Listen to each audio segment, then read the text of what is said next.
tapi satu yang membuat jantungku mau copot. Sosok tersebut kepalanya terpisah, tubuh di samping mobil, dan kepalanya ada di mobil.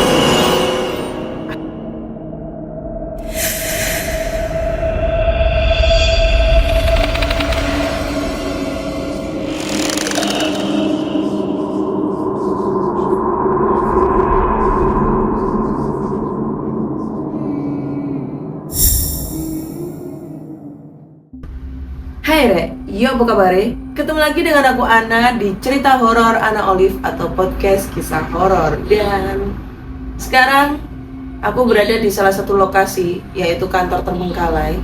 Kantor ini tidak begitu luas, tapi creepy-nya dapat. Dan ini aku sekarang di bagian tempat arsip ya, di bagian belakang. Karena untuk office-nya itu ada di depan. Tadinya aku mau ngambil di depan, tapi karena ini lokasinya di pinggir jalan, jadinya aku memutuskan untuk mengambil gambarnya di sini.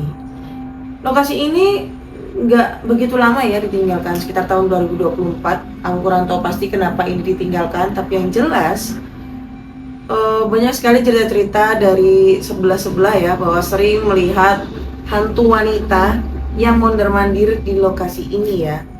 Dan bisa kalian lihat di bagian depan-depannya itu masih banyak barang-barangnya, kursi atau meja-meja. Dan kali ini akan membacakan sebuah cerita tentang hantu gunung di Kalimantan Selatan ya. Mungkin teman-teman pernah ketemu hantu di gunung pada saat mendaki, atau mungkin pada saat mendaki itu ketemu sama hantu yang menyerupai salah satu pendaki juga. Nah, bisa kalian ceritain di podcast kisah horor, atau ceritanya ke email berhantu ya di podcastkisahhoror@gmail.com.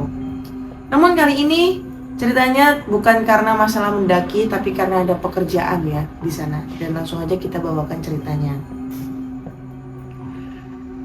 Assalamualaikum warahmatullahi wabarakatuh. Halo Mbak Ana, perkenalkan nama saya Nur Salim.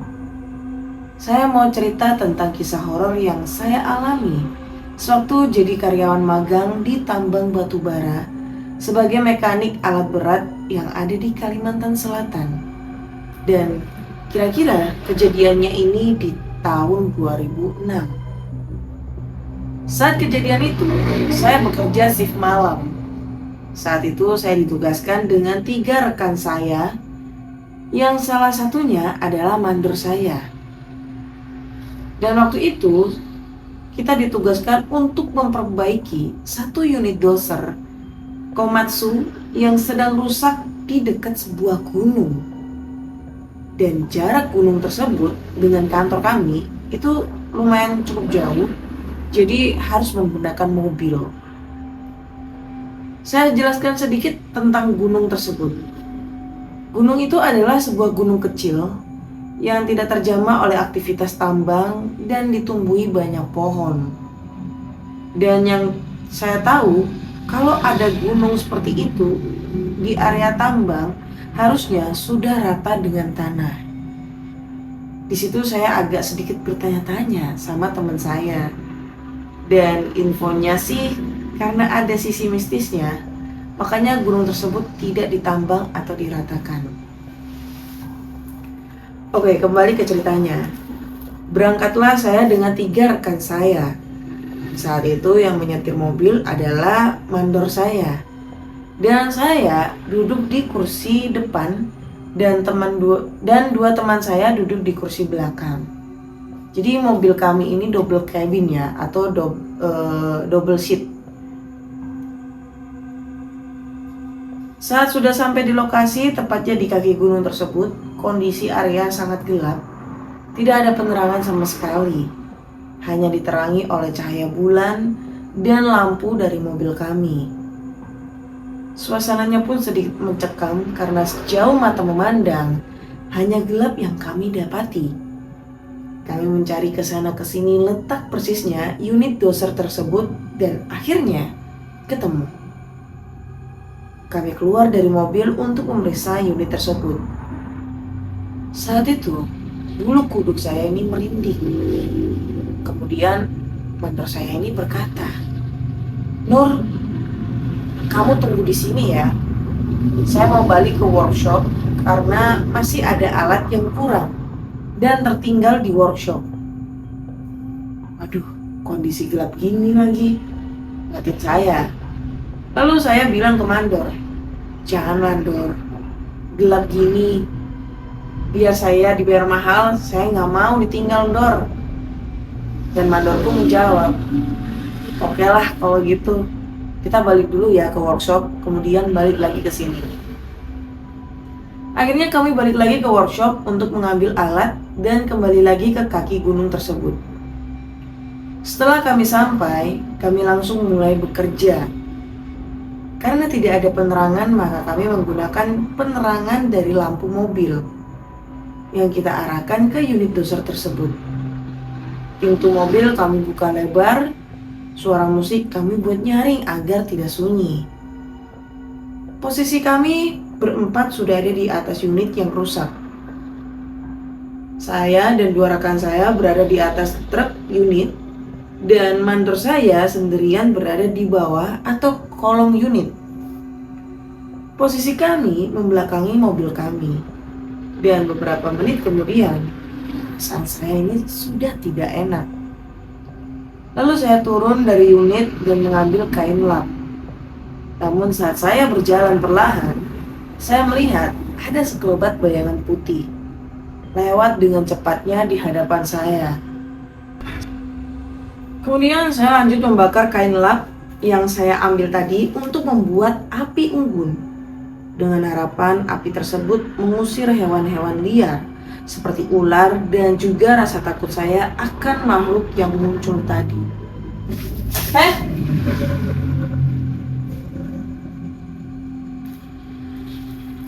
Anjir, aku kayak ngerasa ada sesuatu di belakang ya, kayak ada yang merhatiin di arah situ. Ini sumpah, bulu kuduku tuh udah mulai merinding ya. Saya kembali lagi ke atas unit bersama dua teman saya. Tiba-tiba, bau busuk menyeruak. Saya lirik teman saya dan menyuruhnya menoleh ke belakang. Namun kami semua ketakutan, tidak ada yang berani menoleh. Dan saya memberanikan diri untuk menoleh ke arah mobil kami.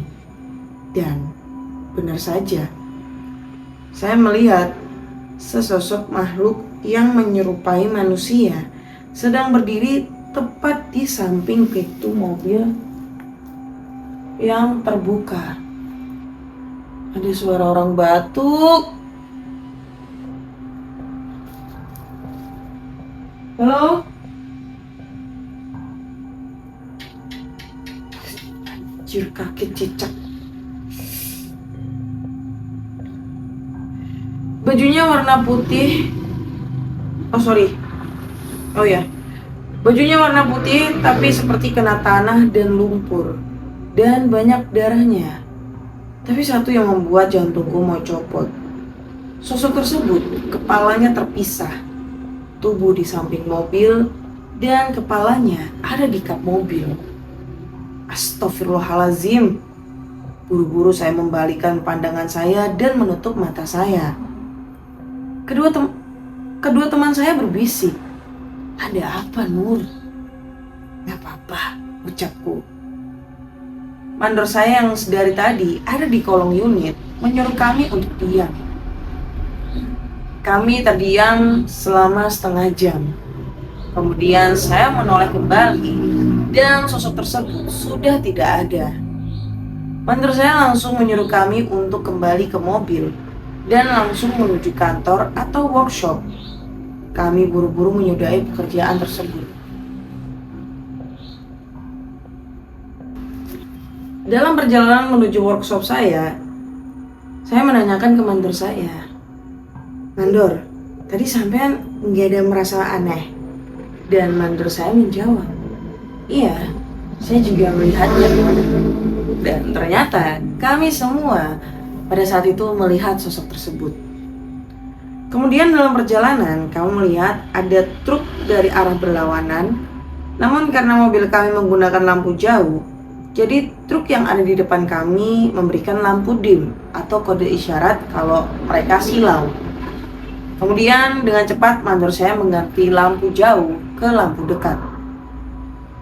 Selang beberapa detik, mandor saya ini nanya ke saya, "Nur, tadi kamu ngeliat truk tadi nggak?"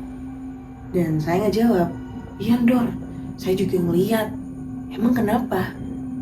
Dan mandor saya menjawab, "Truk tadi kemana ya? Seharusnya kalau tadi saya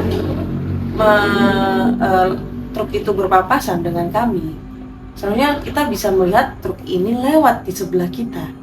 Tapi pada saat mandor saya mengganti dari lampu jauh ke lampu dekat, truk itu tiba-tiba menghilang." Dan akhirnya setelah kejadian tersebut, kami langsung cepat-cepat tancap gas dan segera kembali ke workshop. Malam itu kerjaan kami selesai sampai di situ, dan kemudian saya pulang ke mes saya dan langsung tidur.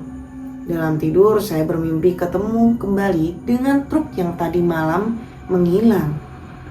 Namun saat mau berpapasan, ada sesosok makhluk yang loncat dari dalam truk seperti mau menerkam kami.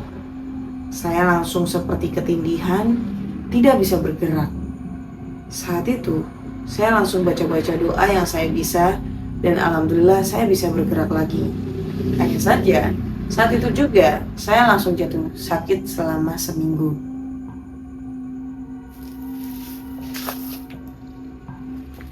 Ini dari tadi ya, kayak ada yang ngintip atau kayak ada orang lah ya di belakang situ. Padahal aku di sini tuh sekarang sendirian, nggak sama siapa-siapa. Dan ini jujur agak lumayan creepy ya. Wah, nanti aku coba untuk ngevlog lokasi ini ya. Kalian bisa juga lihat vlognya setelah sebelum video ini tayang. Jadi buat teman-teman semua, kalau kalian punya cerita-cerita berhantu atau cerita-cerita serem, kalian bisa langsung aja kirim ke email berhantu kita di podcastkisahhoror@gmail.com. Dan kalau kalian suka, jangan lupa subscribe, like, komen, dan share. Akhir kata saya Ana undur diri dan terima kasih sudah mendengarkan cerita horor kita kali ini. Bye-bye.